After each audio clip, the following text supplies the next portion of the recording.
حضرت مولا علی شیر خدا نے فرمایا تھا قرآن پاک کبھی پرانا نہیں ہوگا، جب بھی پڑھو گے نیا مزہ ہی آئے گا، نیا سرور ہی آئے گا، نئی کیف۔ بڑے بڑے کٹر کافر قرآن پاک سنتے تھے نا۔ ایک دن عتبہ کہنے لگا ابو جہل سے اور دیگر لوگوں سے کہ بڑی ہو گئی لڑائی، بڑی ہو گئی بحث، اس طرح کرتا ہوں میں جا کے نہ تو محمد ابن عبداللہ صلی اللہ میں جا کے بات کرتا ہوں حضور سے۔ عتبہ آ گیا، کہنے لگا میں مذاکرات کرتا ہوں۔ صاحب نے کہا چل تو سیاںہ آدمی ہے، سمجھدار ہے، چلا جا۔ جا کے نہ تو وہی باتیں جو وہ ہمیشہ کرتے تھے۔ نبی کریم علیہ السلام سے کہنے لگا ہم سارے آپس میں ہیں، برادری ہے، قبیلہ ہے، ایک شہر ہے، پھر بھی لڑائیاں شروع ہو گئی ہیں۔ جو آپ کا کلمہ پڑھتے ہیں وہ الگ ہو گئے، جو ہمارے معاذ اللہ طریقے پہ ہیں وہ الگ ہیں، تو کوئی بات چیت نہ کر لیں بیٹھ کے۔ تو حضور نے فرمایا کرو نا۔ کہنے لگا اگر آپ سرداری چاہتے ہیں تو ہم دیتے ہیں، اور اگر آپ مال و دولت چاہتے ہیں تو معاذ اللہ ہم دیتے ہیں، جو آپ کہتے ہیں ہم کرتے ہیں۔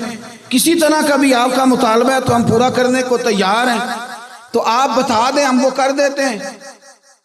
وہ بڑی اس نے لمبی چوڑی تقریر کی، جتنی آفریں گنا سکتا تھا گنوائیں۔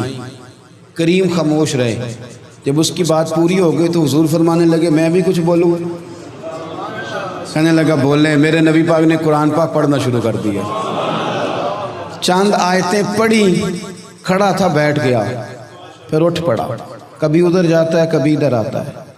حضور نے تلاوت ختم کی، کہا کوئی بات کرنی ہے؟ کہنے لگا نہیں مجھے اجازت دے دے۔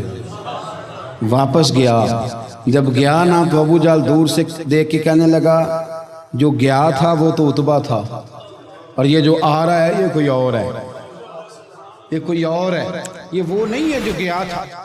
واپس آیا تو کہا کیا طے ہوا؟ کہنے لگا یار طے کیا کرنا ہے، میں نے شاعر بھی دیکھے، کاہن بھی دیکھے، جادوگر بھی دیکھے، میں نے زمانہ گھوما ہے، پر جو قرآن وہ پڑھتے ہیں وہ بندے کا کلام نہیں، وہ رب کریم کا ہی کلام ہے، وہ اللہ کا کلام ہے۔ تم نہیں مقابلہ کر سکتے، تم باز آ جاؤ، وہ تمہارے بس کی بات نہیں۔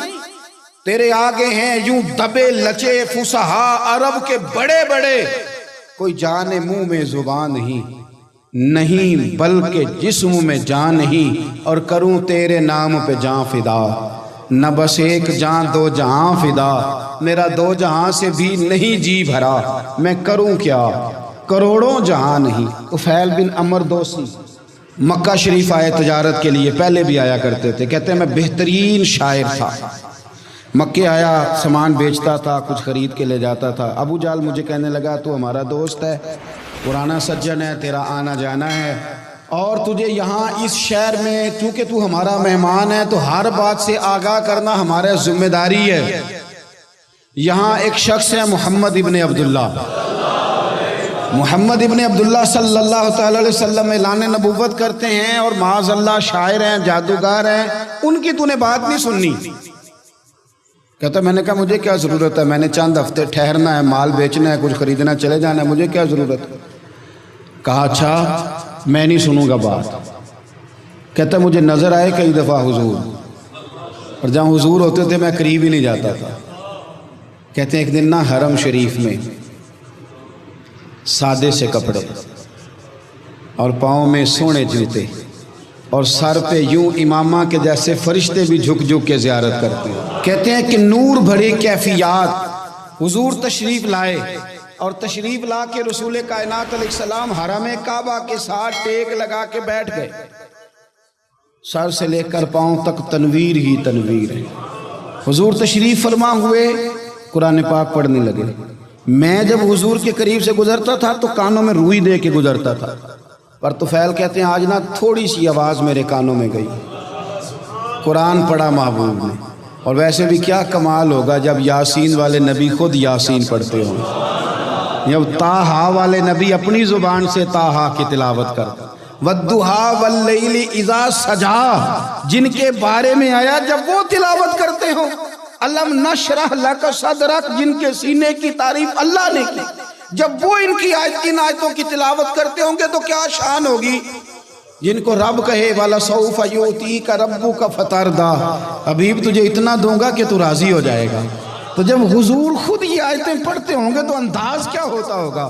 کہتے ہیں وہ تھوڑی آیتیں سنی اور قربان جائیں میرا تو کوئی دل ہی بدل گیا، میں بڑا بہترین شاعر تھا، لفظوں کے تراشے مجھے خوب آتے تھے، الفاظ کے بام و در سے میں آگاہ تھا، اچھا ادب میں جانتا تھا، پر میں نے کہا یہ کلام، یہ انداز، لو انزلنا ھذا القرآن علی جبل لرأیتہ خاشعا متصدعا من خشیۃ اللہ، یہ انداز پتھروں پہاڑوں پہ جائے تو وہ ریزہ ریزہ ہو جائیں۔ کہتے ہیں تھوڑا سا پڑا قریب لیں اور پھر نظریں جھکائے ہوئے حضور اپنے گھر گئے، سرکار چلے تو میں پیچھے پیچھے، حضور گھر میں چلے گئے تو میں نے دروازے پہ دستک دی، باہر آئے، سلام لی، میں نے کہا محبوبہ وہ جو آپ پڑھ رہے تھے تھوڑا اور نہیں سنا دیتے، تھوڑا اور نہیں تلاوت کر دیتے؟